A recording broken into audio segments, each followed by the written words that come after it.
रत्न हिरे मोती नीळ रत्न हिरे मोती नीळ माणिकांची दाटी उभा कैवल्याचा गाभा चंद्रभागे काठी निर्गुणाचा सगुण झाला एक भक्तासाठी निर्गुणाचा सगुण झाला एक भक्तासाठी दास गणू म्हणे घाला दास गणू म्हणे घाला समचरण मिठी उभा कैवल्याचा गाभा चंद्रभागे काठी उभा कैवल्याचा गाभा चंद्रभागे काठी पुंडलीक वरदा हरी विठ्ठल भक्ती तीच खरी हरीची भक्ती तीच खरी हो भक्ती तीच खरी हरीची भक्ती तीच खरी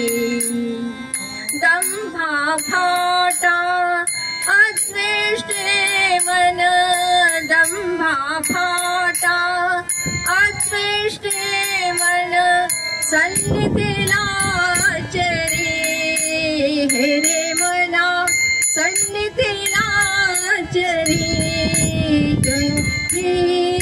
भक्ती तीच खरी नामस्मरणा वाचून आवडे नामस्मरणा वाचून आवडे गोष्ट न दुसरी प्रभूची भक्ती तीच खरी निश्चय ज्याचा कधी न ढळे की निश्चय ज्याचा कधी न ढळे की जैसा जलगिरी हरीची भक्ती तीच खरी पर उत्कर्षे दुःख न मानी पर उत्कर्षे दुःख न मानी उलटी मदत करी प्रभूची भक्ती तीच खरी शांत सदय शुची मन हे जाचे शांत सदय शुची मन हे जाचे विषयाधरित दुरी हरीची भक्ती तीच खरी निश्चय ज्याचा कधी न ढळे की जैसा जलगिरी हरीची भक्ती तीच खरी दास गणू म्हणे असा असे जो दास गणू म्हणे असा असे जो त्याचे मी पाय धरी हरीची भक्ती तीच खरी हो भक्ती तीच खरी प्रभूची भक्ती तीच खरी पुंडलिक वरदा हरी विठ्ठल सद्गुरु ज्ञानेश्वर तुकाराम महाराज की जय सद्गुरु दासगणू महाराज की जय स्वामी वरदानंद महाराज की जय जय जय रघुवीर समर्थ नमः पार्वती पते हर हर महादेव जय सच्चित घन जानकी जीवन नारायण तव दासोहम जय सच्चित घन जानकी जीवन नारायण तव दासोहम जय सच्चित घन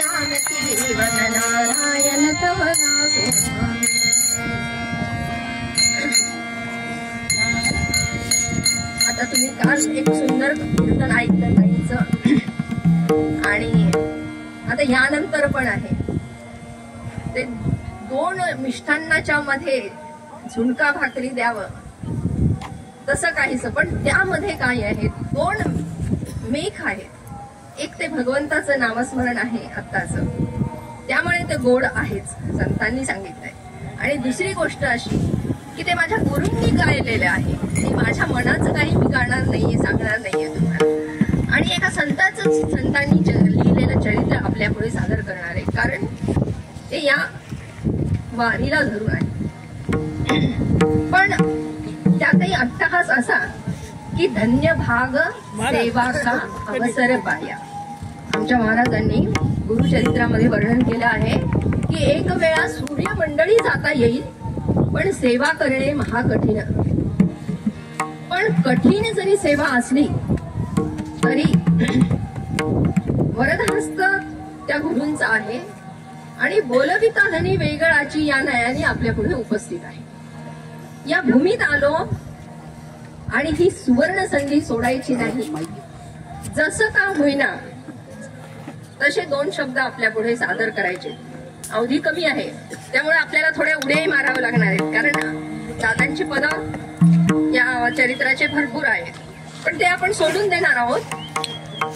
पण कथानक पूर्ण व्यवस्थित गाणार आहोत. म्हणून जे कीर्तनाचे म्हणजे नारदीय कीर्तनाचे 2 भाग असतात, एक पूर्वरंग आणि एक संतांचं चरित्र किंवा देवादिकांचे जे अवतार असतात त्याचं कशामुळे कार्य देवाला घ्यावं लागला अवतार, जसा म्हणजे नरसिंहाचा घ्यावा लागला, अशा प्रकारे असतात.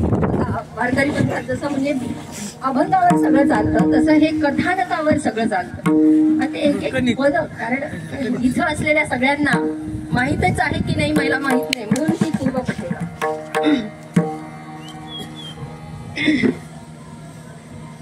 तर मी ह्या पहिल्या गोष्टीकडे मी जाणारच नाही, कारण एक तर अवधी कमी आणि त्यातही माझी स्थिती अशी आहे की नाही ताल नाही ज्ञान कंठ सुस्वर. त्यामुळे आपल्या समोर मी पामर काय सांगणार, पण एक संधीचा उपयोग करून घ्यायचा आणि आपल्या आत्म्याचा उद्धार करायचा. काल ताईंनी जे सांगितलं की दुसऱ्यांनी करून होत नाही, आणि संतांनी अनेक संतांनी अवतार कार्य घेऊन इतकं सांगितलंय, कोणी ऐकलंय का हो आजवर? मग आपण नर्मदेतले गोटे राहिलो असतो का? तरी आपल्याला ओरडावं लागतं ना. म्हणजे इथे आलेल्यांचं नाही सांगत आहे मी, जे बाहेर आहेत ना त्यांच्याबद्दल बोलते. इथे आपण सगळे तासून तोपून आलो 21 दिवसात, तर खूपच कष्ट घेतले. पण सांगायचा मतीत अर्थ हा की मला पूर्वरंगाकडे जायचंच नाही, कारण मला तत्वज्ञान सांगायचंच नाही. मला काय सांगायचंय, मला एका संतांची कथा सांगायची. संतांची कथा कशासाठी, तर हे संत जे असतात ना हे देवाचे लेकरं असतात किंवा देवाचा अवतारच तो असतो, पण तरीही देव त्या संतांवर इतकी कृपा करतात की ती कशी कृपा असते आणि ती कशामुळे प्राप्त होते त्याचं वर्णन या चरित्रात आहे. सर्वस्व अर्पण करतात ते स्वतःच देवापुढे. आपण तसं करू शकत नाही, पण आपण या जन्मात नाही, कारण हा मार्ग खूप लांब लचक आहे. शंकर भगवानही म्हणतात की मी अजूनही या मार्गावरचा वाटाडे आहे. तर आपण पामर काय म्हणायचं, म्हणजे आपण त्या शिशु वर्गामधले पामर आहोत, अगदी बालक आहोत. तर त्यामुळे एका संतांची कथा, आपल्या लेकराचं गुणगान केलेलं आईला जसं आवडतं ना, तर तो भगवंत प्रसन्न करण्यासाठी एका संतांचं चरित्र मी आपल्या समोर सांगणार आहे, जो की भगवंताचा लाडका भक्त आहे. आणि म्हणून या पूर्वरंगाकडे किंवा या तत्वज्ञानाच्या विषयाकडे, तत्वज्ञान सांगण्याचा अधिकार भगवंत म्हणजे संतांनाच आहे. पुन्हा आता हे दादांनी जे पद आख्यान रचलं त्यात त्यांनी हे सगळं भरभरून सांगून ठेवलंय. आता हे जे मी आत्ता जे म्हणलं, भक्ती तीच खरी, 15वा अध्याय काढा तुम्ही गीतेचा. जे भगवंतांनी अर्जुनाला तत्वज्ञान सांगितलंय ना, की अद्वेष्टे म्हण, दंभा भाटा, सन्निधी, या सगळ्या गोष्टी या पदामध्ये आलेल्या आहेत. आणि दुसऱ्याचा उत्कर्ष आपण नाही बघू शकत पटकन, पण हे संत त्यांना कळवळा येतो. मग तो पामर असो, श्रेष्ठ असो, कसाही असो, तो त्याची सेवा करायला किंवा त्याला मदत करायला ते धावून जातात. वरवर पाहता आपल्याला संतत्व कळत नाही, पण त्यांचं जेव्हा जे चरित्र आपण पाहतो किंवा ऐकतो तेव्हा या सगळ्या गोष्टींचा उलगडा होतो. आणि म्हणून या एका संताचं, बोधले पाटील म्हणून जे संत झालेत धामणगावला, त्यांचं चरित्र आपण गाणार आहोत. म्हणून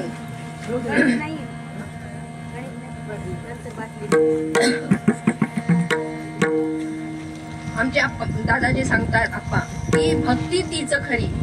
या भक्तीचा खरा अर्थ काय ते या संत चरित्रामधनं आपल्याला ऐकून घ्यायचं आहे किंवा तो गायचा आहे.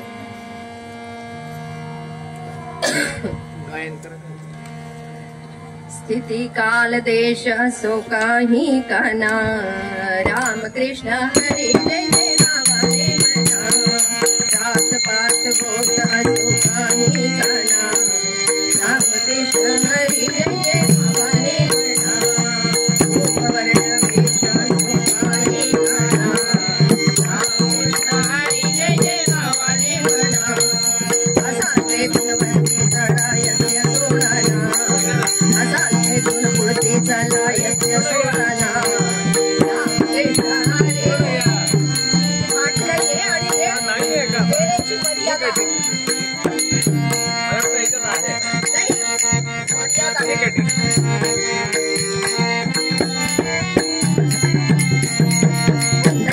वरदा हरी विठ्ठल.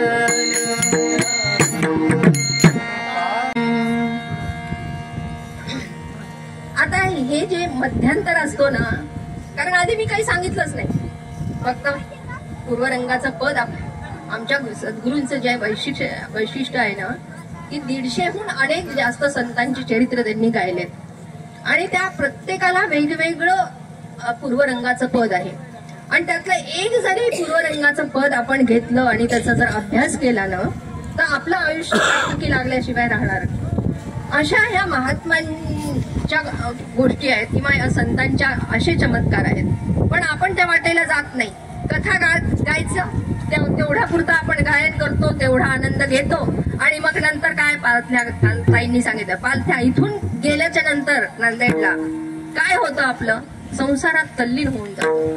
म्हणून जेव्हा कीर्तनात बसतो तेव्हा पूर्वरंग खूप छान वाटतो, पूर्वरंगाचं पद छान वाटतं, अरे वा. पण जेव्हा आचरणाची वेळ येते ना तेव्हा आपण ते करू शकत नाही. पण या संतांच्या चरित्रामधनं आपल्याला ते शिकायचंय, ते आपल्या मनावर नव्हे तुमच्या नव्हेच माझ्या मनावर मला ठसवायचंय. कारण मी तुम्हाला सांगायचा माझा अधिकारच नाही असं मी समजते. कारण ना खरं जर पाहिलं ना की ह्या 2 विभूतींच्या समोर मला गायला संधी मिळाली हे माझं भाग्य आहे, पण तरीही यांच्यापुढे काही बोलायची माझी ताकदच नाही खरं जर पाहिलं तर. पण पुन्हा ज्ञानेश्वर माऊलींचाच दृष्टांत आहे की ते काय म्हणतात, या आकाशामध्ये उंच घार पण भरारी मारते आणि एखादा डास किंवा चिलट, डास तरी उपद्रव करतो, पण हे जे चिलट असतात ना बाहेर ते कोणाला काही फक्त डोळ्यापुढे घुंगरण्याचं काम करतात, रुंजी घालतात ते थोडे तेवढ्यापुरतं, म्हणजे किमान जागा तरी करतात माणसाला. तसं काहीच माझं आजचं हे कीर्तन आहे असं आपण समजावं. आता काही ताईंनी काल खूप सुंदर सगळं विवेचन केलं, त्यामुळे हे काही सांगायचंच नाहीये मला. म्हणून आपण डायरेक्ट धामण गावामध्ये जाऊ. पाले घाटावरती धामण गावात बोधला झाला, भक्त महाजोजाने निज देह विठ्ठला लिहिला. ज्याने आपला देह भगवंतासाठी विकून टाकला असं ज्याचं चरित्र आहे ते चरित्र आपण बघणार. तुळजापूरच्या रोडवर आपल्या सगळ्यांना इकडच्या लोकांना माहिती असेल धामणगाव. तिथे आज पालखी पण काल आलेली आपण पाहिली धामणगावची. तर हे असे संत श्रेष्ठ आहेत, त्यांचा जन्म धामणगावला झाला. जनन ज्याचे जगताप कुळी झाले, मराठाचे की कुळभूषणे. मान कोणी हे नाम जया झाला, असे पाटील दसरथी भक्त राजा. प्रत्येक चरणाचा काही उलगडा करणार नाही, शब्द एकदम सरळ आहे, आपल्याला ते लक्षात येतं. का उड्या मारायच्यात मी म्हटलं ना, संधी सोडायची नाही, फक्त तुमच्यापर्यंत पोचलं एवढं खूप झालं. ममताई नामे कलत्र यमाजी तो होय पुत्र स्नुषाती पवित्र भागीरथी नाम जिचे. आता यांच्या घरी त्यांची पत्नी खूप चालत होती, सून चालत होती आणि मुलगा असंच त्यांचं सगळं कुटुंब होतं. पण त्यांच्या घराचं वैभव दादा आमचे करतात ते कसं होतं. शेतीचा तो भव्य पसारा गणिमान से हरी मानी जमीनचा भरी भागवतीचे मोठे गाड्या हरी उसाची गती अवधी जयज्ञा लेखने तसे मजबूत बैल मानवी देशी माळी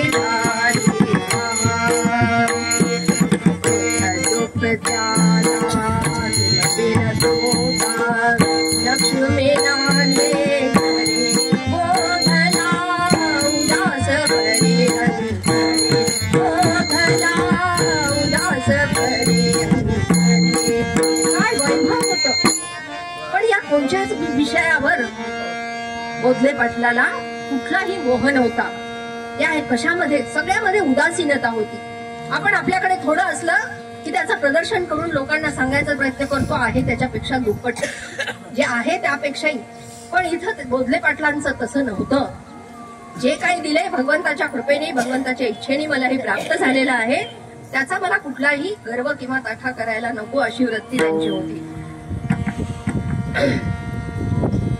ये याचकयेती द्वारे पुरवीत इच्छा करून बहुमान वाटे धामण गावी झाला अवतीर्ण तुझा कर्ण हा शब्द आपण ना नेहमी चांगल्याच अर्थाने घेतो. दानशूर असू देत ते गोडगुपीत तसंच राहू दे कारण वेळ नाही आपल्याला. त्यामुळे ह्या कर्णासारखा दानशूरपणा जे आपल्या समोर यावं ज्या हातात यावं ते लोकांना आलेल्या लोकांना वाटत राहावं अशी त्यांची वृत्ती होती.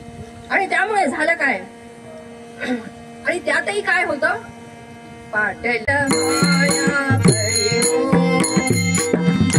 भारत हरे नाम स्मरणी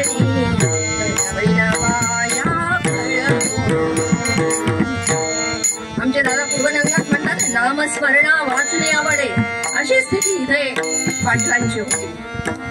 पण हे झालं काय असं दान देता देता देता काय झालं. दान देता धन धान्य नष्ट झाले दारिद्र्य बहाले घरी डुलले डोळी कथाच्या गुंडी फिरती गोठ्यात मूषकाच्या गुंडी फिरती गोठ्यात मूषकाच्या धनधान्य वाटून टाकलं. त्यामुळे धान्य गोठ्या रिकाम्या झाल्या धान्याच्या त्या कणकी. आणि मग गुरढोरं सुद्धा वाटून टाकली. एखाद्याने बैल जोडी मागायला यावी अहो आमच्याकडे पेरणी आहे बोधल्यांनी देऊन टाकायची. आणि मग मोठा रिकामा झाला. दूध नाही दुग्ध नाही काही नाही. तिथे मग काय झालं उंदरांच्या सुळसुळाट. आपण वावर जर नसला तर पाहतो घरामध्ये आता थोडे उंदरं कमी झालेत त्या मानाने कारण औषध आपण ठेवतो त्यामुळे. आणि त्या गायी गुरं नसल्यामुळे त्या गोठ्यांच्या मध्ये उंदरांचा सुळसुळाट झाला.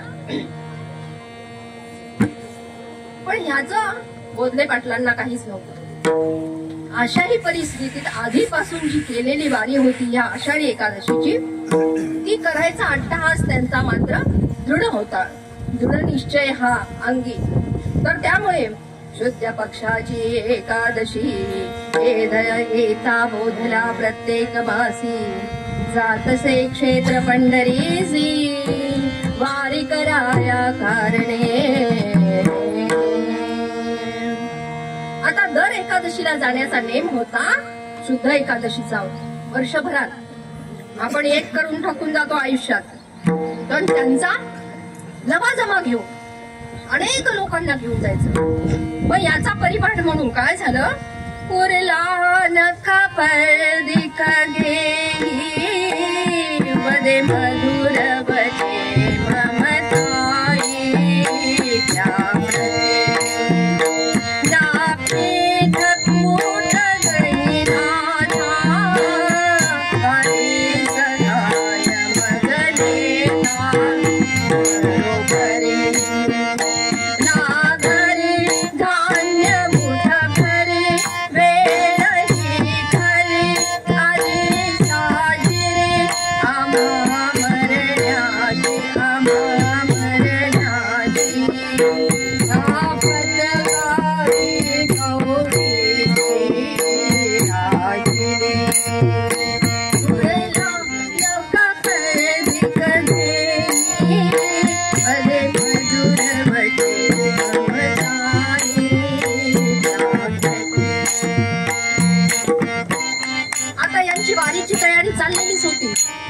बायकोला ते पाहावलं नाही. ते म्हणाली, अहो काहीच नाहीये घरात, तुम्ही कसे जाणार आहे?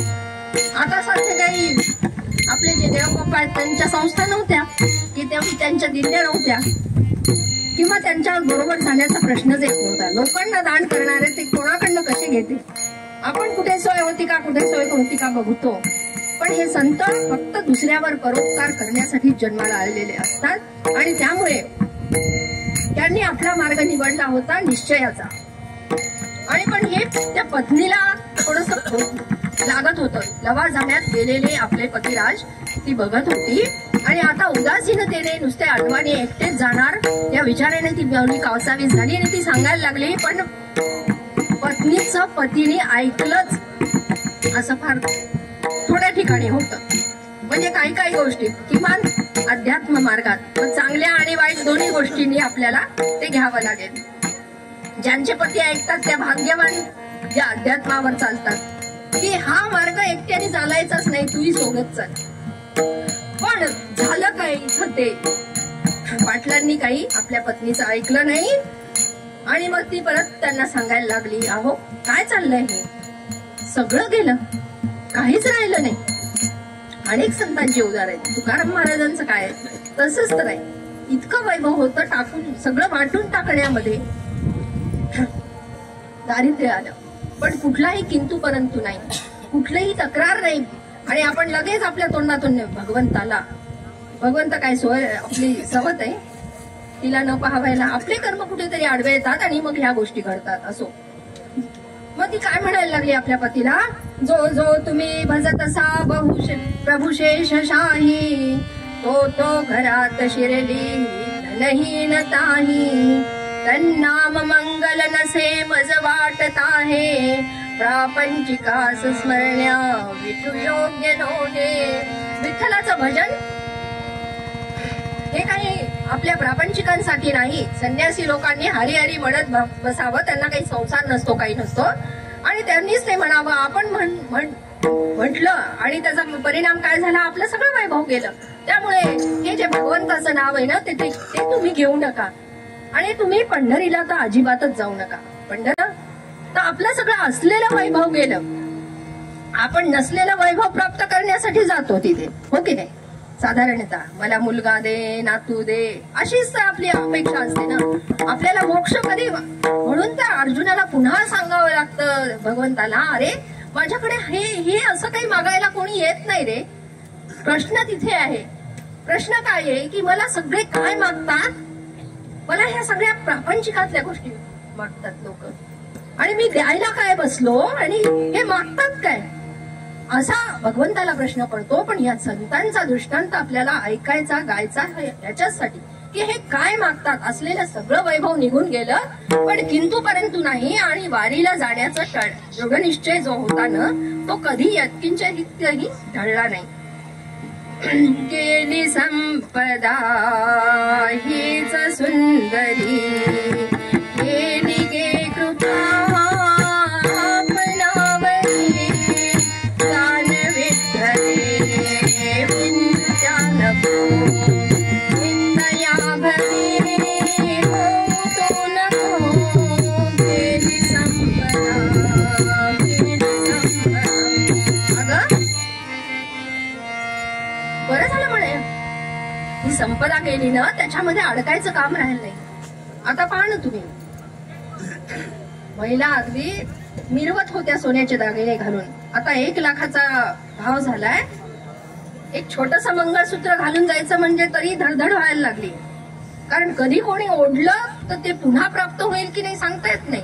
सगळ्यांचीच आर्थिक स्थिती असते की नाही माहित नसते ना. त्यामुळे पुन्हा ते प्राप्त होणार नाही या भीतीने ते लॉकर मध्ये किंवा घरामध्ये कुलुपात ठेवावं लागतंय. आणि त्यामुळे चिंता राहिली नाही. म्हणाले की हे सगळं वैभव गेलं ना तर ते सांभाळण्याची जी चिंता आहे ती चोर नेईल का, हा ओरबडेल का, ते ओरबडेल का. नुसता चोरच कशाला, हो मुलं बाळही ओरडतात, ओरबडून काढतात. ओरडतात म्हणजे ओरबडून काढतात. कारण काय आहे, बाप जायच्या आधी किंवा बाप गेल्यावर भावाभावांमध्ये नाही तर भांडणेच झाले नसते नाही का.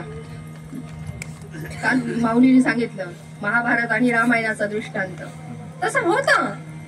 म्हणजे जरी तो विनोद असला, तो दृष्टांत असला तरी वास्तविकता आहे ना त्याच्यामध्ये. म्हणजे सगळ्याच असे नसतात. या मार्गावरच्यांनी तरी तसं नाही व्हायला पाहिजे. एवढा तरी कटाक्ष आपण पाळला ना तरी जीवन सार्थकी लागतं. असो तर म्हणाले आपल्या पत्नीला, अगं हे सगळं ना जे काही आहे ना ते क्षणिक आहे. जल बुध बुधवत धन दौलत ही मोहतीचा नटवाही परलौकिक या ऐक सुखाला किंमत नसते काही. अगं हे बुडबुड आहे पाण्याचा, आपलाही कधी प्राण जाईल माहित नाहीये. पण आपण अमरपट्टा घेऊन आल्यासारखं वागतो की नाही. इथे एखाद्याचा ते समर्थांनी म्हणलेलं वाक्य फार म्हणजे मार्मिक आहे. अरे एक त्याचा दुजा शोकवाही, पुन्हा पुढे जाणार आहे ह्याची त्याला तिळमात्र जाणीव नसतो. जसा काही अमरपट्टा घेऊन इथे आले आहे अशा आविर्भावांमध्ये तो तिथे वागत असतो. असो तर हा पाटील सांगतायत आपल्या पत्नीला की याचा तू शोक किंवा या मोहामध्ये तू अडकू नकोस. याचा शोक करू नकोस. याच्याबद्दल तू किंतु परंतु पाळू नकोस. आता पत्नीला हे समजून सांगितलं, पण बाहेरच्या लोकांना कोण सांगणार. आणि अनेकांची अनेक मते. त्यामुळे लोक अनेक विचार करायला लागले, अनेक विषयावर बोलायला लागले आणि म्हणायला लागले की अहो हा पाटील कसा दिसतोय आता. पाटील झाला पिसा, झाला पिसा,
गावी झाली किंमत त्याची काही जसा केर. म्हणती वृक्ष सरूचा परी झाला तो पर्णरहित साचार. घरात आपण केर असला तर तो सावळून बाहेर टाकतो. तशाप्रमाणे जे किंमत देणारे लोक होते पहिले इकडून येतात का.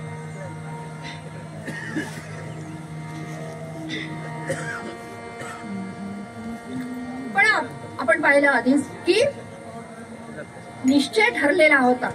त्यामुळे पाटील आपल्या तयारीला लागले आणि पत्नीला म्हणाले, अगं ते शेतामध्ये आपण जे झाडं तोडत होतो फांद्या, ती कुऱ्हाड मला आणून दे.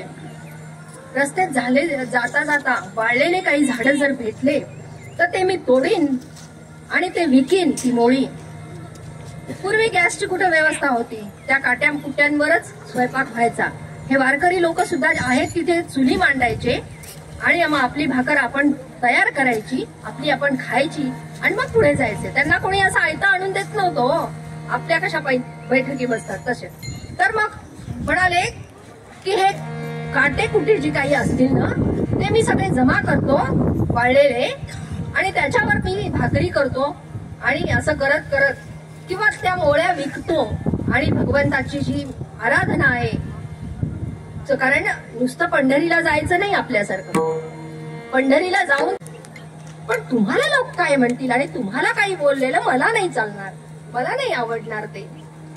आणि त्यामुळे मी पुन्हा सांगते, नका वारीसी जाऊ दिनवाणी, शपथ ही तुम्हाला, शपथ ही तुम्हाला. नका वारीसी जाऊ दिनवाणी, शपथ ही तुम्हाला, शपथ ही तुम्हाला. बसायचीत गाडीत जैनीत पांघरुणी शेला, पांघरुणी शेला. उंची जुनी बैला, झाला उंची जुनी बैला. बंधा गळ्यात घागर माळा, बंधा गळ्यात घागर माळा.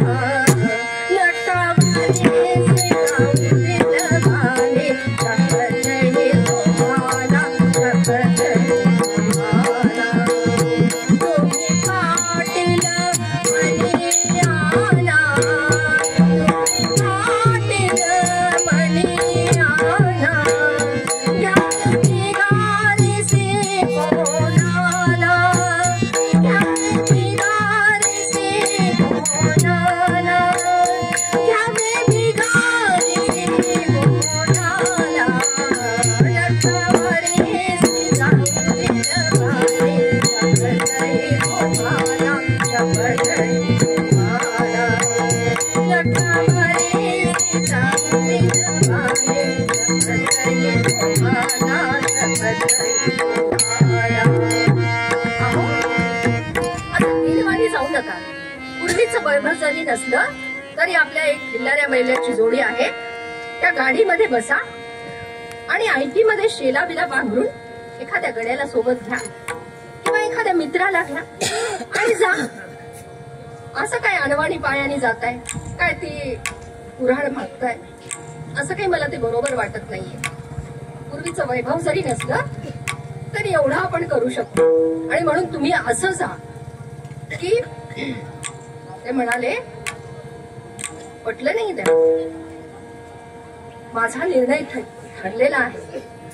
कसा निर्णय आहे माझा, आणि मी गाडी पण केलेली आहे, मी बैलजोडी पण घेतलेली आहे आणि त्यामुळे माझं आता ठरलंय. तर मग सांगतात काय, सन्निश्चयाची मम जान गाडी, सद्भावनी प्रेम ही बैल जोडी. म्या जोडिली त्या अनुहात वाला, वैराग्य रूपी मम जान शेला. तुझे म्हणतीयस ना ते सगळं मी प्राप्त केलंय आणि ते सगळं माझ्या गाठी आहे. सनिश्चय, एकदा निश्चय झाला ना तिथून आता मी ढळणार नाही आणि मी त्या निश्चयाच्या गाडीमध्ये बसून प्रेमाची बैलजोडी त्याला लावली आहे. प्रेम वाटत वाटत जाणार आहे, त्यामुळे मी पुढे जाणार यात काही शंकाच नाही. आणि त्याला मी अणुहाताची जोडी लावलेली आहे आणि वैराग्य रूपी जी शाल आहे ती मी अंगावर पांघरली आणि अशा पद्धतीने मी ही वारी करणार आहे असं त्यांनी ममताईला सांगितलं. आता हिचं काही चाललं नाही पती समोर आणि मग निघाले वारीच्या 2 दिवस आधी, आषाढी एकादशीच्या. म्हणजे प्रत्येकच वारीला जात होते, पण ती किंवा असं आपण धरू की थंडीचे दिवस पुढे आपण दादांनी लिहिले म्हणजे कार्तिकी असावी, कारण दरच एकादशीला ना वेगळं काही करायचंच नव्हतं. दर एकादशीला शुद्ध एकादशीला जायचं म्हणल्यावर ते व्रत झालं. असो, मार्गी जाता सरपण काढून बांधिली मोळी, मुखे विठ्ठल नाम स्मरण मंत्र जपे मार्गी जाताना सरपण काढलं आणि मुखामध्ये हरिनामाचं नाम घेत निघाले एकटेच.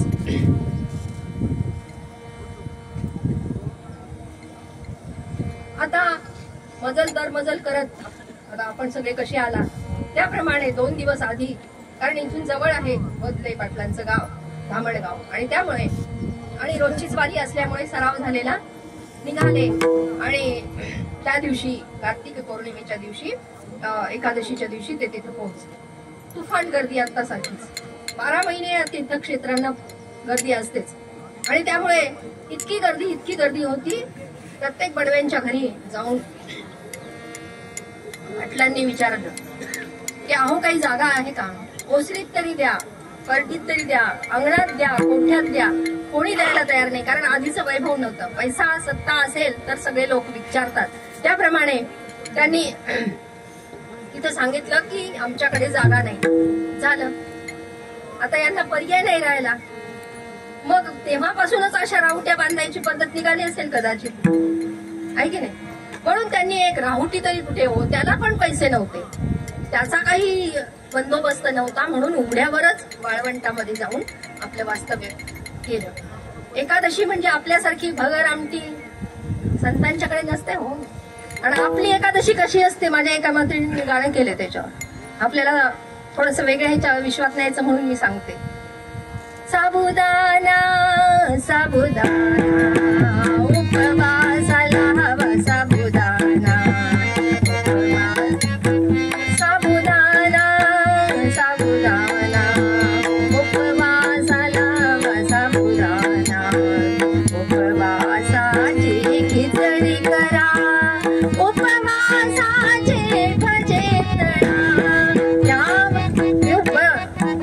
साबुदाणा साबुदाणा साबुदाण्याची खिचडी करा, साबुदाण्याचे वडे तळा, साबुदाण्याची खीर करा, त्यामध्ये घाला बेदाणा. साबुदाणा साबुदाणा साबुदाणा असा आपला साबुदाणा असतं की नाही, 2 दिवस आधीपासून दाण्याचं कूट करा. भगर आहे की नाही पहा. पाहुनी त्या धनहीन बोधल्या, जागानच बळवे बिलाडा. लक्ष्मीने त्यजली असे होते, नाही किंमत या जगती मानवाचे. माणसाची किंमत या जगामध्ये पैशावर मोजली जाते. गरीबाला आपण दूर ढकलतो, सामान्यपणे असा न्याय आहे. तर तसंच इथं त्यांचं झालं, कोणी त्यांना थारा द्यायला नाही. आमच्या दादा म्हणतात, जिकडे तिकडे या पैशाचा मान मरातब सावध व्हा. झाडे पहाड पर्वत तिकडे तिकडेच वाहे हो वारा पैसा बदवा. दयाचा क्रम दया पुढे नरम सारे जन होती, नरम सारे जन होती. या म्हणून गालीच्यावर लोढा पाशी स्थल देते पैसा बदवा. अशी अवस्था आहे. पैसा पुढे दुसरं अन्य काही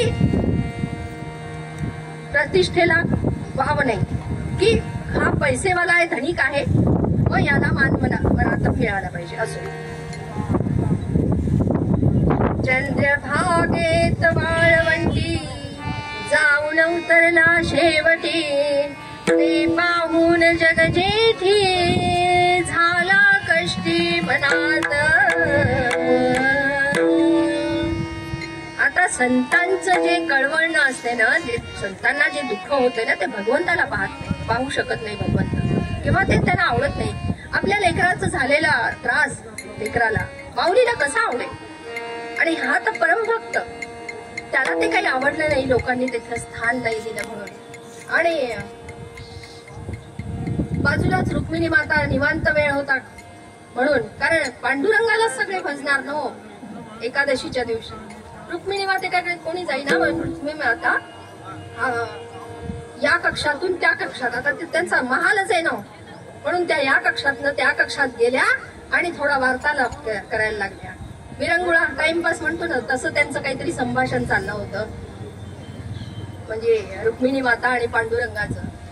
पांडुरंगाच्या चेहऱ्यावर मातेला थोडीशी काळजी दिसली, उदासीनता दिसली आणि म्हणून माता विचारायला लागली, अहो आज एवढा मोठा जनसमुदाय तुमच्यासाठी लोटला आहे, अनेक भक्त आलेत, टाळकरी विनेकरी सगळे आलेत आणि तुमची चेहरा प्रसन्न का बरं नाही दिसत आहे?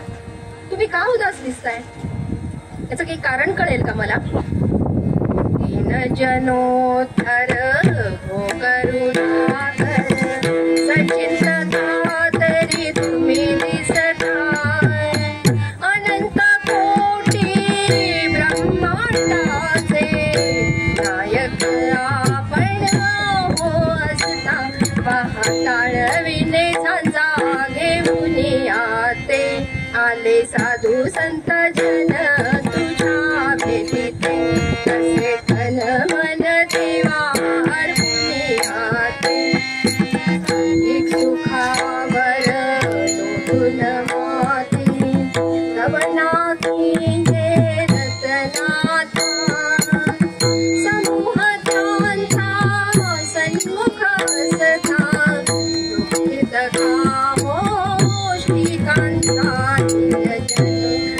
पाहताळविने झांजा घेऊन याते, साधू संत जन तुझ्या भेटीते, पाहताळविने झांजा घेऊन याते, पाहताळविने झांजा घेऊन याते, आले साधू संत जन तुझ्या भेटीते, तसे तन मन देवा अर्पणे आते.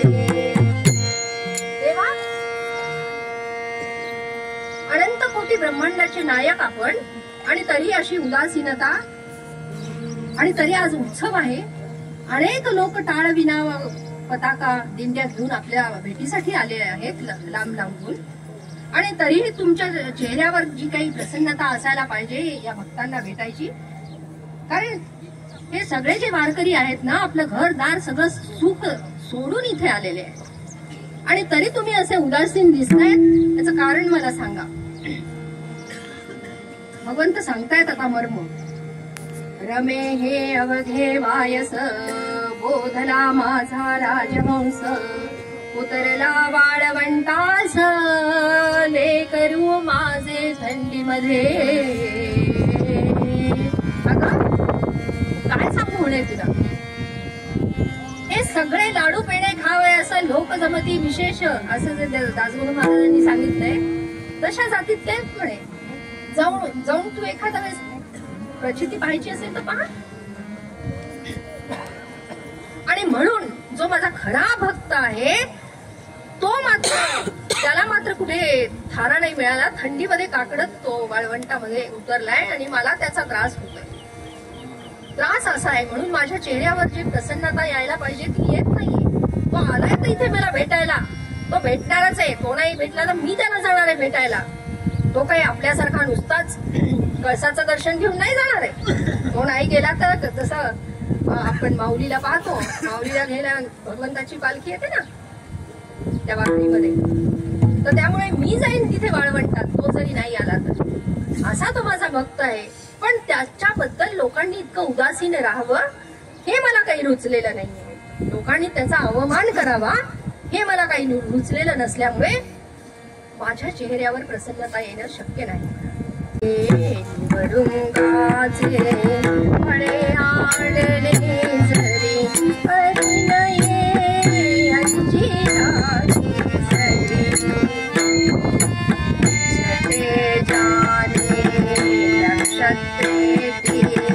समगती गगनी धरी परिणये तुझी बरोबरी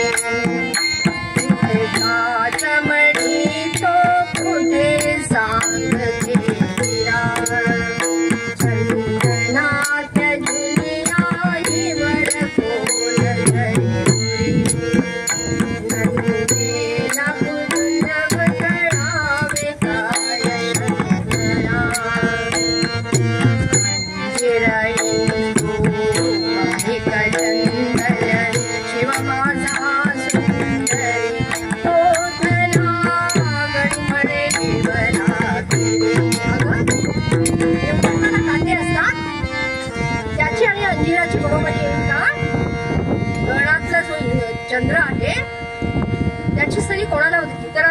का माणिक एक रत्न आहे.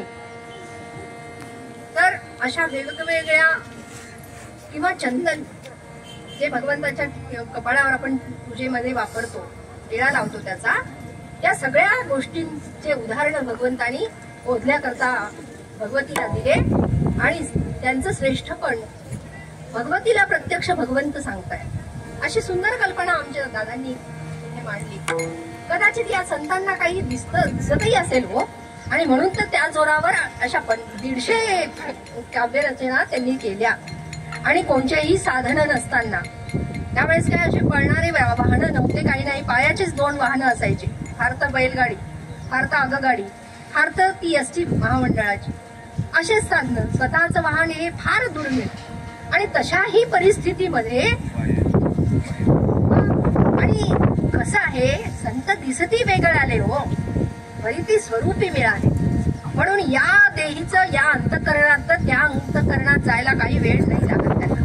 ध्यान केलं की तो सगळा चरित्र भाग त्यांच्यामुळे समोर स्पष्ट झाला असेल आणि त्यांनी मग एक एक चरित्र रचलं असणार आहे. असो, इकडे बोधले पाटलाला त्याचं काहीच वाटलं नाही. आणि मग बोधले पाटलांनी काय केला, हरी जागर तो केला, तन मन धन विठ्ठलास अर्पुनिया. एकादशी समुद हो थंडीचा, प्रखर ताप सोसुनिया. थंडीमध्ये सुद्धा तन मन धन अर्पून एकादशीत काय केलं, विठ्ठल विठ्ठल विठ्ठल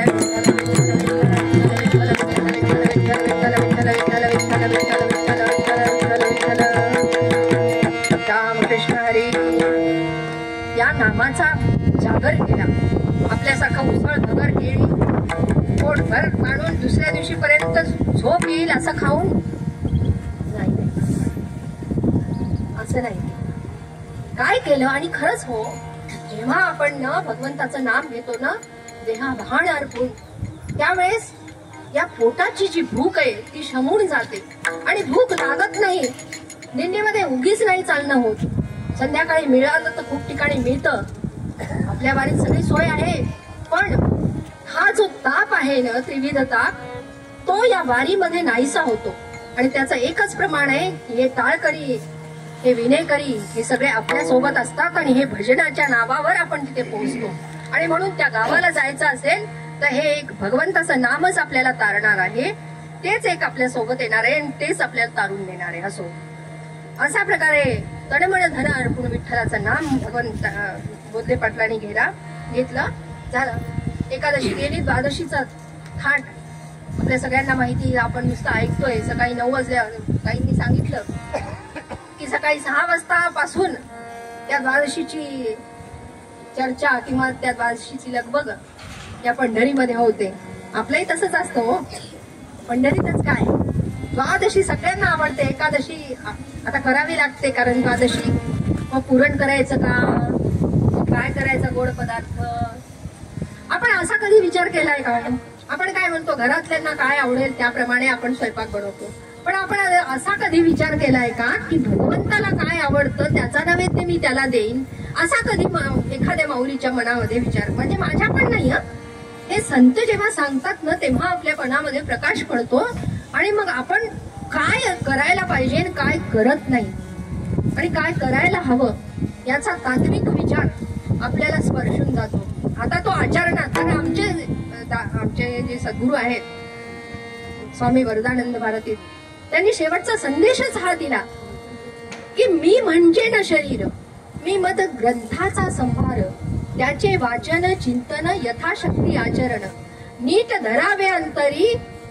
आणि कसं आहे, त्याचे वाचन चिंतन यथाशक्ती आचरण.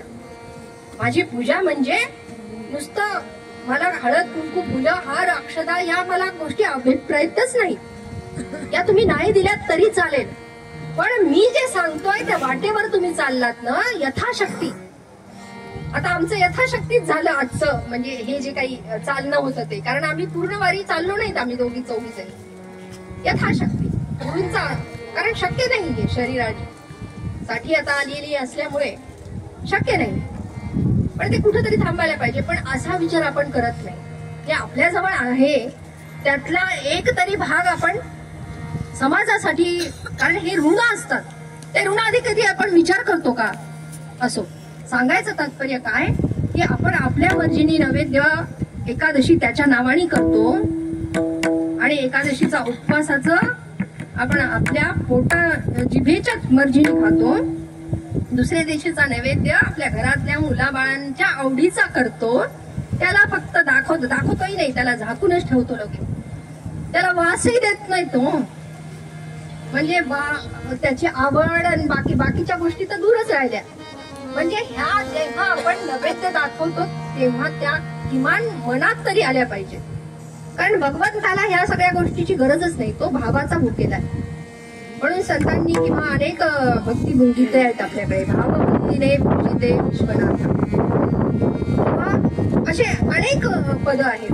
असो, बनव, हे बनव, ते बनव असं आपलं चाललेलं असतं आणि द्वादशीचा असा थाट या पंढरपुरामध्ये चाललेला असतो. द्वादशीचा बहुथाट पंढरी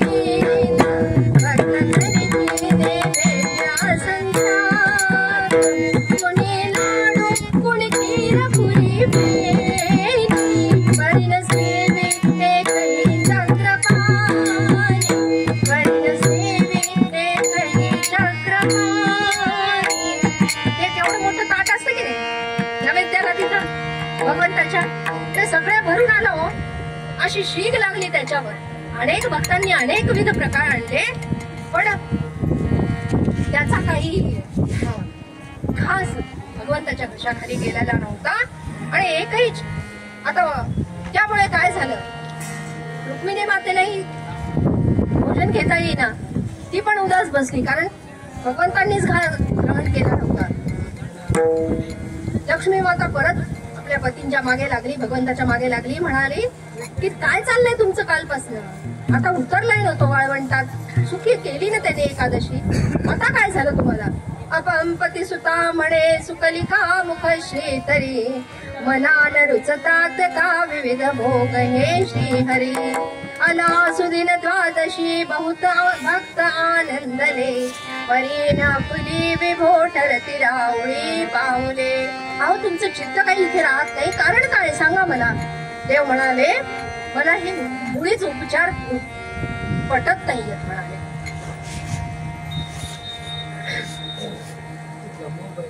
तर माता म्हणते का पटत नाहीत? तर म्हणाले रुक्मिणी, थांब, मी तुला सांगतो याचं वर्म काय. दांभिक सकल हे जान बडे बेमान, दांभिक सकल हे जान बडे बेमान, हे विविध भोग मज साठी खचित ना पिये रमे मनिया. दांभिक सकल हे जान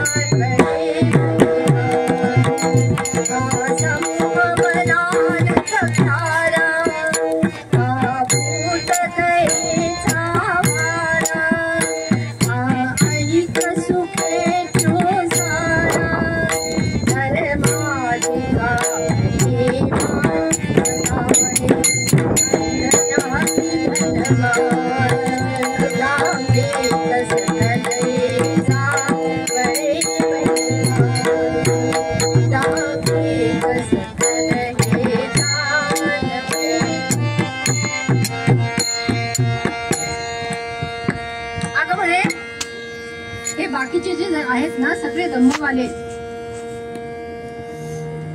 तर यांच्या अंतःकरणामध्ये जर पाहिलं ना, भगवंत फक्त कामणी इच्छापूर्तीचा यांचा एक आपण काय म्हणू जोडधंदा. गाई म्हशी पाळायच्या, गाईचे पाळलं असतं ना, गाई पाळल्याच्या नंतर पुण्य लागते म्हणून नाही पाळायच्या, किंवा गो माता आहे या भावनेने नाही पाळायच्या. तर कशासाठी पाळायच्या? तिचं दूध मिळतं, शेणखत होतं, त्या दुधाचा व्यवसाय करता येतो. मग त्या लेकराच्या तोंडातलं दूध काढून हा व्यवसाय करणार अशी आपली जात आहे माणसांची. इथल्या कोणाचीही नाहीये, हे बाहेरच आहे, दुसऱ्या प्रांतातल्या. महाराष्ट्रातलं तर अजिबातच नाही.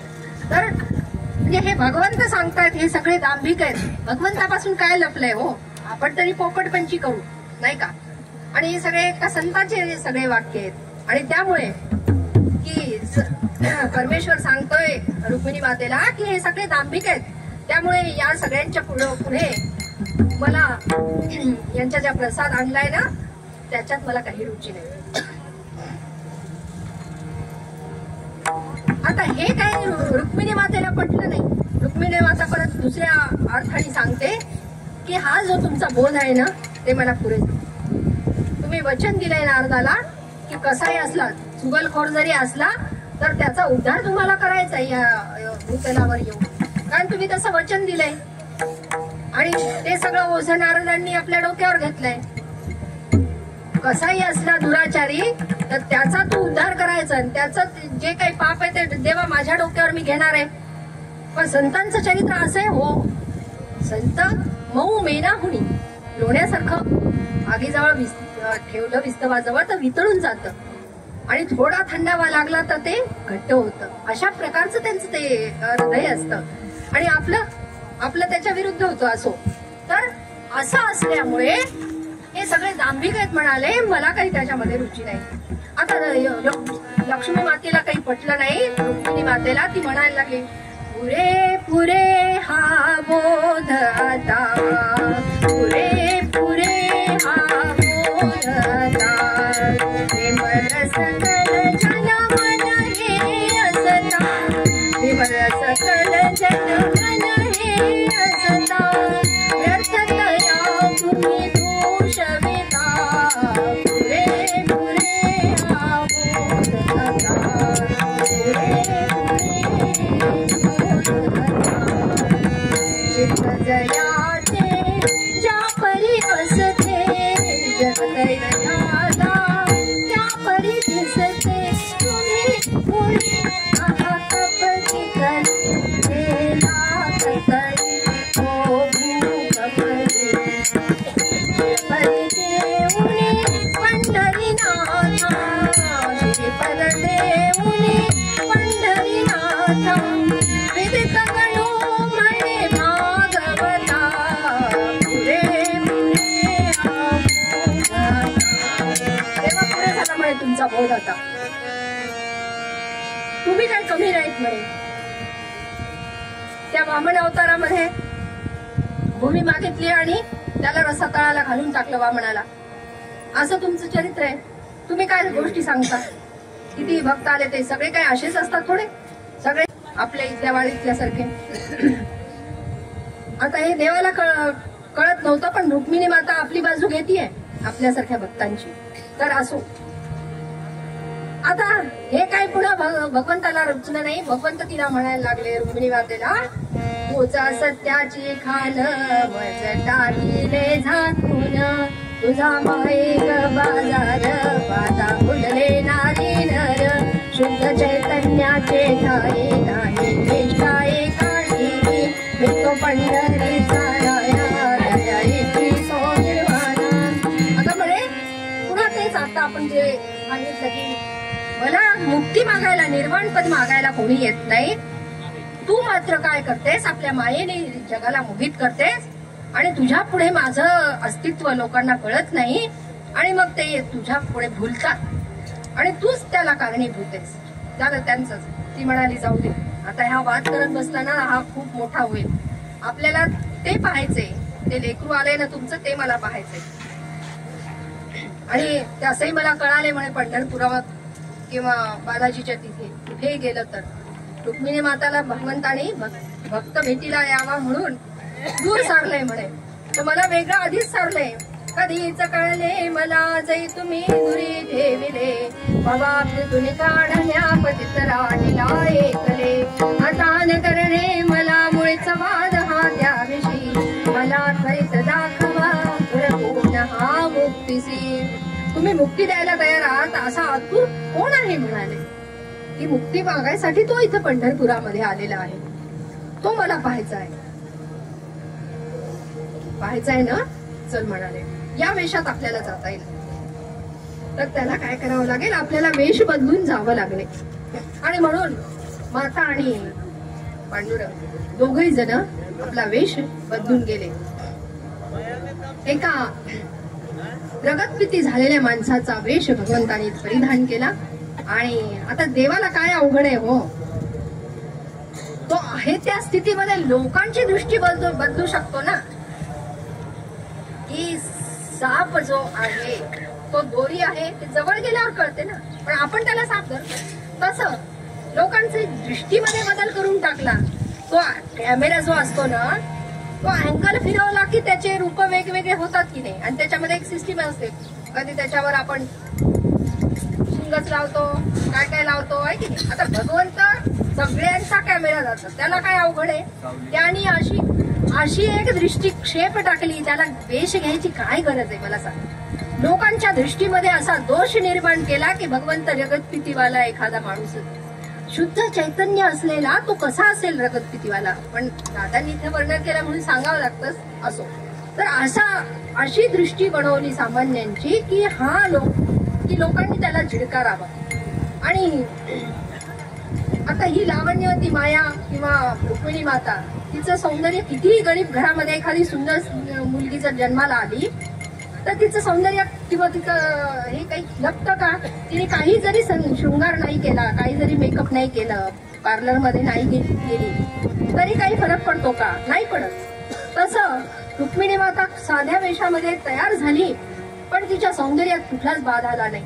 अगदी रूपवती दिसायला लागली. आणि त्या वाळवंटात इतर जे भक्त उतरले होते त्या सगळ्यांच्या जवळ जाऊन म्हणायला लागली, हे दोघ जण, की आम्ही किती दिवसापासून उपाशी आहे आणि तुमच्या भोजनाचा आम्हाला आस्वाद घ्यायचा आहे. आज द्वादशी आहे, आम्हाला जर तुम्ही अन्न दिलं तर तुम्हाला पुण्य लागणार आहे. या भूमीमध्ये ही जी पंढरी आहे या पंढरीमध्ये अन्नदानाचं महत्व आहे द्वादशीच्या, आणि ते तुम्ही आम्हाला दोघांनाही द्या. ती म्हणाला, ते लोक पाहत राहिले आधी. ते म्हणाले, तुला देऊ बाई, ये तुला काय खायचे खा, पण ह्या जो तुझा तो नवरा का कोण सोबत आणलायस ना तू, त्याला आधी बाहेर हाकल, त्याला काही जवळ आणू नको. आता आले कोणाला भेटायला, पांडुरंगाला, आणि हाकलतात कोणाला, त्यालाच, आहे की नाही. असं आपलंही होतं हो. असो तर मग पांडुरंग स्वतः मातेला सांगायला लागले, पाहिलंच का ही झलक आहे म्हणाले. आपण सगळ्या वाळवंटभर फिरू, एखादा तरी भक्त दिसेल दिसेल दिसेल म्हणून सगळ्या वाळवंटभर फिरायला लागले, पण कोणीच जवळ घ्यायला तयार होईना. आणि काय म्हणायला लागले, आता होई जाई वेड्या येथून जरा दूर, काही नाही बाई दूर.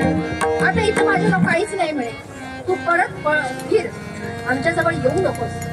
याच्यासाठी म्हणून ना दर्शनाला आलाय, ज्याला भोग दाखवायला आले त्यालाच हाकलून दिलं. पाहुण त्या दंपत्तीसे बोधला साध मानसी, इंदू दर्शने चकोरासी, हर्ष जैसा होतसे.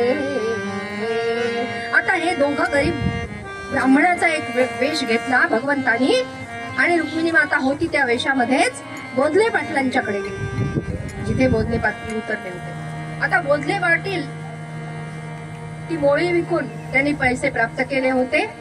शिधा थोडासा आणला होता, एवढा एवढा असा, जो काय त्यावेळेस मिळत असेल, चांगला एवढी महागाई नसेल, आणि त्यामुळे 2-3 माणसांचं अन्न होईल अशा प्रकारे त्यांनी ते सगळा शिधा जेवणाचा बांधून आणला वाण्याकडनं. आणि वाट पाहत होता की त्या काळी कसं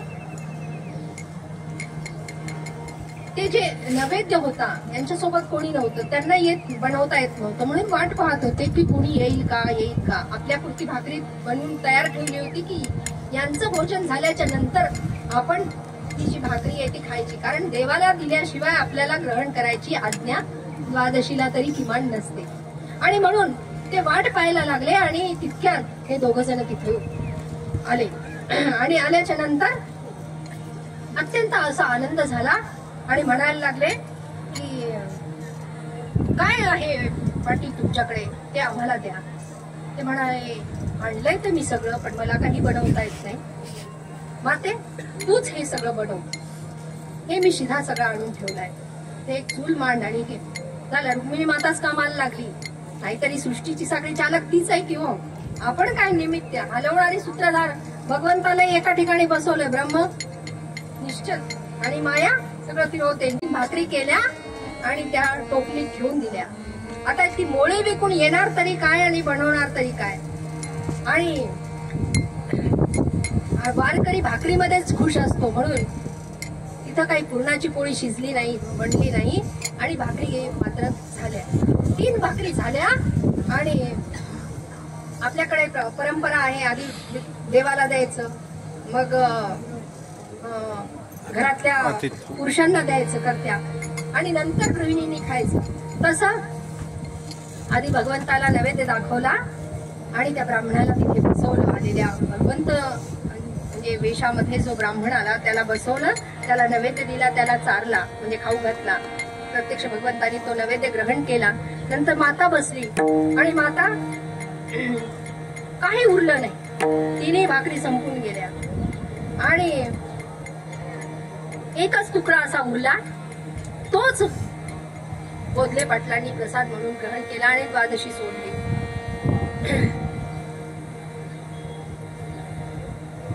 आणि तृप्ततेचा ढेकर देऊन एक एक घास खाताना भगवंत ढेकर देत होते आणि एक एक घास खात होते. ते ढेकर प्रत्येक घास देता, जगती तू धन्य पुण्यवंता. कोटी ब्राह्मण भोजना घातल्याचे, लादले किंवा पुण्य तुला साचे, लादले किंवा पुण्य तुला साचे. एक एक तुकडा खाता खाता भगवंत बोधले पाटलाला सांगतायत की अरे इतकी मी पूर्ण पंढरी फिरलो, एवढं मोठं गाव हे, पण मला कोणीही एवढे 8 दिवसापासून मी उपाशी आहे म्हणून सांगितल्याच्या नंतर सुद्धा आज द्वादशीला कोणाला काही द्यावंसं वाटलं नाही. आणि तू मात्र धन्य आहेस, तू सगळं अन्न आम्हाला दिलंस, आपल्या स्वतःचा विचारही केला नाहीस की मला काही राहिलं नाही म्हणून चतकोर भाकरी पण तू काढून ठेवली नाहीस. आणि त्यामुळे तू एक पुण्यवंत असा आहेस, पुण्यात्मा आहेस का, पुण्यमान माणसं दान करू शकतात असं शास्त्र सांगतं. आणि म्हणून आशीर्वाद देत देत त्या अनंत कोटी ब्रह्मांडाचा नायक तृप्ततेने जेवला. आणि तो आश्चर्य काय झालं की ते जेवण झाल्याबरोबर भगवंत तेथे प्रगट झाले. आणि प्रगट झाल्याबरोबर बोधले पाटलांनी दंडवत घातला आणि म्हणायला लागले की देवा, मी ओळखलं नव्हतं आपल्याला, पण तुम्ही हा वेश का धारण केला माझ्यासाठी? मी असा कोण मोठा लागून गेलो की तुम्ही माझ्यासाठी असा दरिद्री वेश घ्यावा? अहो जगाचे जगन्नायक तुम्ही आणि माझ्यासाठी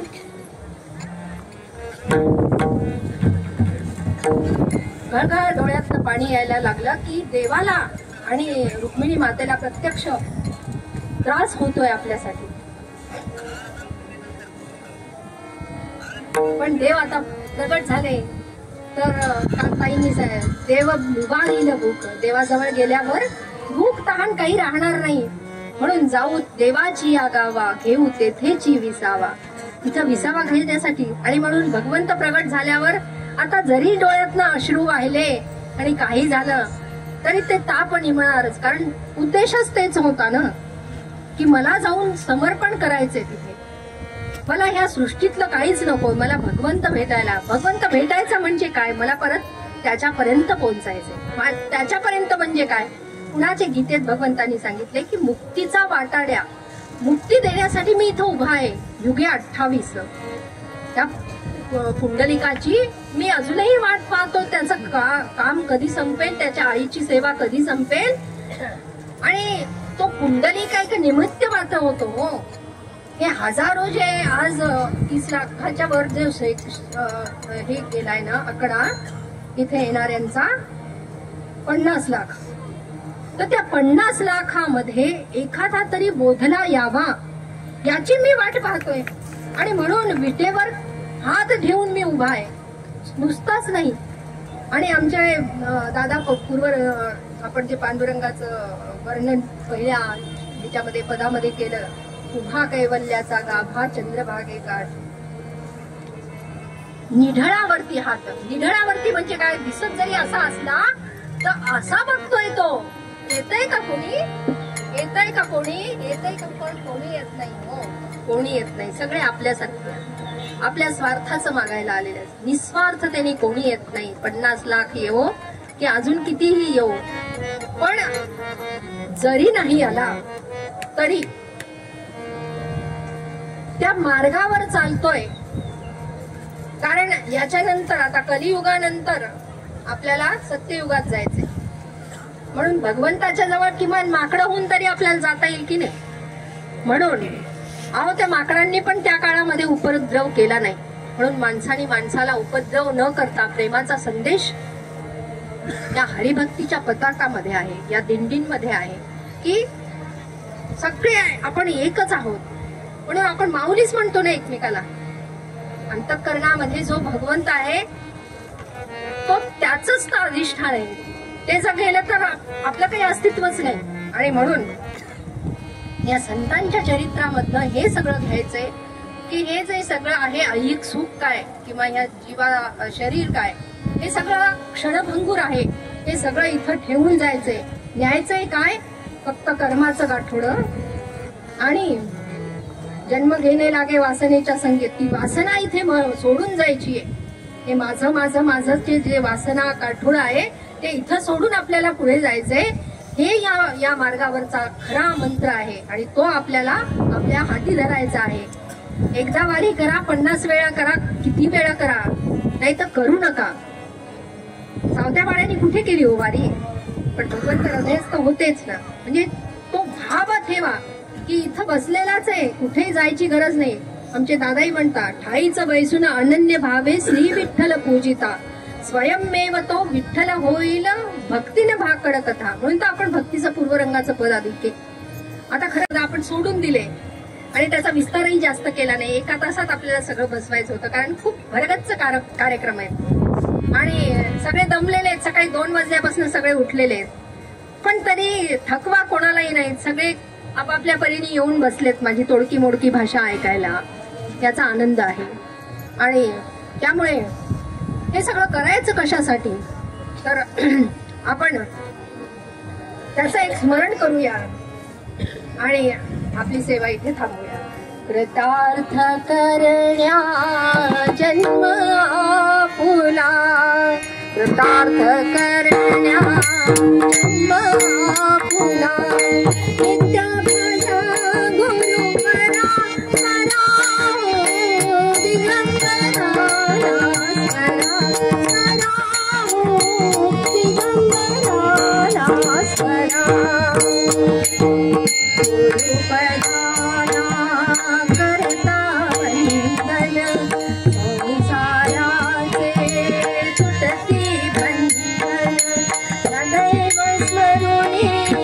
दत्त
समर्थ नमः पार्वती पते हर हर महादेव भारत माता की जय। झालेली सेवा भगवंताच्या चरणी अर्पण करते।